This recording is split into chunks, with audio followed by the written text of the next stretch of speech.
ఈరోజు నా జన్మదిన సందర్భంగా ఆదోని లక్ష్మమ్మవ్వ 93వ వెండి రథోత్సవం కావున నేను మా స్నేహితుడు లక్ష్మమ్మవ్వ దర్శనం చేసుకోవడం జరిగినది.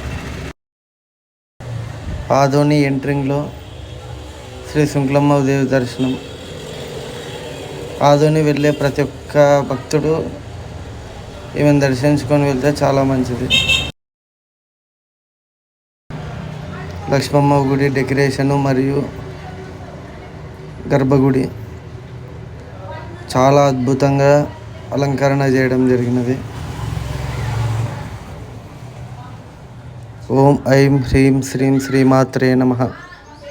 ఇది వెండి రథము. జనాలు మరి చాలా ఎక్కువగా ఉన్నారు.